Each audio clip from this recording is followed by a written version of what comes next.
Ahoy there, crew! This is your captain speaking, and today we're designing my Fursona. Since I'm still pretty new to making furry art, I decided to start this video off with some studies, but before I could do that, I had to decide on an animal. I can't really get into the meat of the video without that, after all. I was stuck between a red panda and a Siberian tiger for this portion, so I did some studies of both. Sorry, my cat meowed. I was trying to pick an animal that I liked, but I still wanted the animal to sort of mirror my own behaviors and interests and personality, even if only a little. Personality-wise, I'm probably going to end up with a mixture of how I see myself and the type of person I would like to be. I did research about both of the animals as well as their interpretations as spirit animals, just to help me narrow things down a bit. The red panda is described as a generally relaxed and patient animal. They are pretty solitary for the most part. I also saw a few sources saying that they're shy and sweet. They don't seem to usually get aggressive, but do stand up on their hind legs when threatened as a sort of defensive measure. They will probably attack though if they have to. For these studies, I followed about the same process as in my other video. I traced over the basic shapes on the picture and then tried to recreate them to the best of my abilities. The tigers I studied might not all have been Siberian tigers, but I don't know if that matters so much. I probably won't be able to translate the different tigers into my art style necessarily. Sometimes the same pictures also came up for different types of tigers when I was looking for references, or just trying to compare them and figure out where their differences are. So the idea is just to get the concept of a tiger across for the most part. Siberian tigers seem to be split into two personalities: Majesty for the more confident and aggressive tigers, and Steadiness for the more relaxed and loving tigers. Of course, the steadiness would be for me.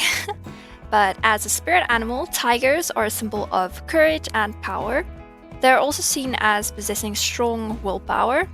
They are pretty solitary animals too, which is a notable overlap with the red panda. Something else that stood out to me was that they're also interpreted as a symbol of spontaneity, but they're still calm and in control of their emotions. That just sounded pretty nice to me. The studies came out really scruffy, but gave me a good idea of the shapes. I felt ready to jump into the actual design process of this video. Surprise, surprise, I chose the Siberian tiger, but a white one specifically. They just look so pretty and elegant to me. And as a person, having colored hair would get in the way of my fashion choices. I'm very particular on the color schemes of my outfits. For this first outfit of hers, some of you might notice that it looks a little familiar.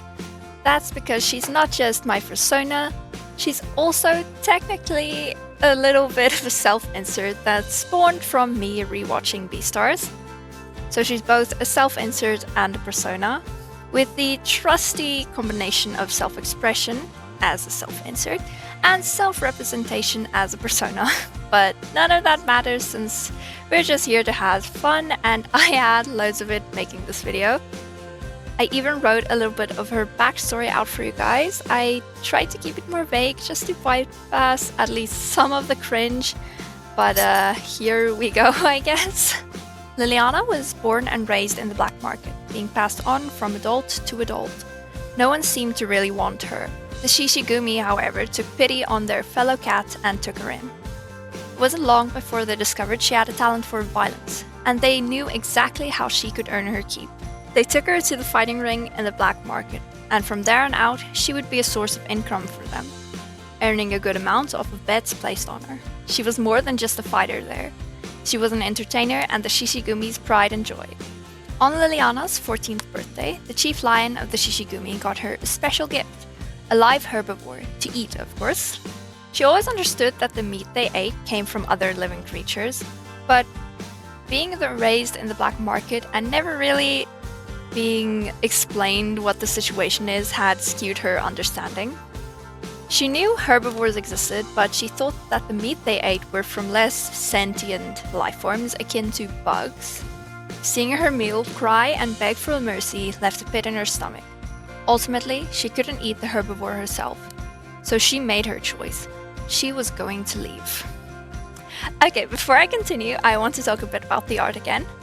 I gave her a small scar across her nose and took a little chip out of her ear as a nod to her violent past. I had some trouble figuring out the placement of the scar since her skin, or rather fur, is already so busy with the stripes. After finishing off her uniform, I tweaked her pose a little. I wanted to give her some casual clothes, and I couldn't exactly bring myself to hide that design too. This gave me the chance to figure out a lot more about her stripes. It took me a while, but I ended up with something very nice. For both her outfits, I went with clothing items similar to ones I own or would wear.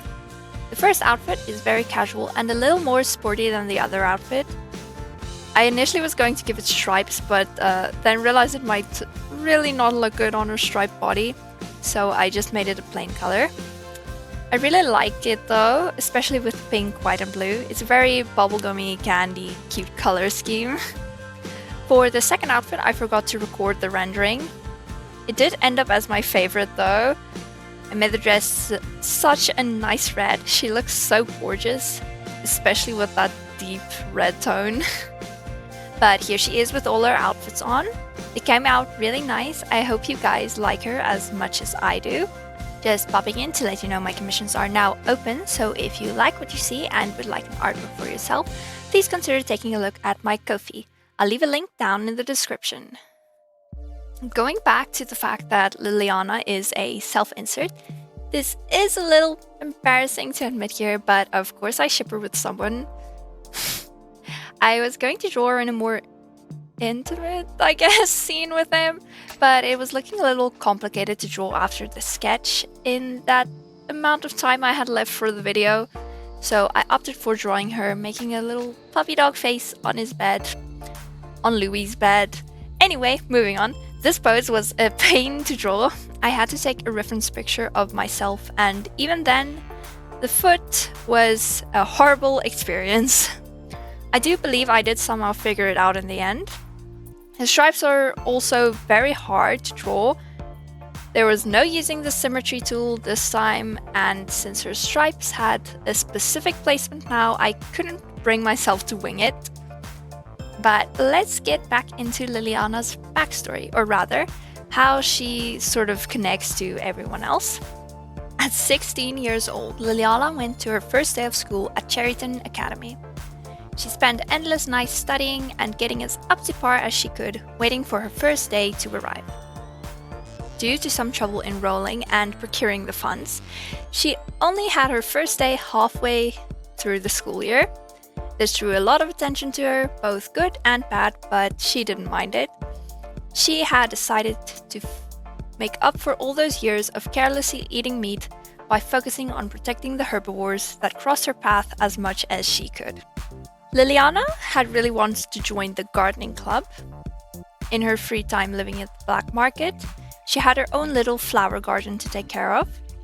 She was surprised to realize that the gardening club only had the one member and that she couldn't even join because she was a carnivore. Nonetheless, she made the effort to help out her peer, Haru, as often as possible. After about a month or two of helping out, Liliana was scouted for the drama club as a fight scene choreographer, almost as if someone had managed to dig up some information about her. Despite her concerns, she still decided to check out the club. She didn't intend to join at first, since she had Haru to help. But timing is a funny thing, and she arrived just as the drama club was practicing. She was awestruck by the pure glow of talent that the male lead, a deer, was giving off. She wondered if this is what her fans in the black market had felt towards her. She knew this was what she wanted to protect, that feeling of awe and excitement. Alrighty then, that's all I wrote, so let's switch over to the art again. I forgot to record when I rendered the background. I really love the lineless and more painterly look for the background.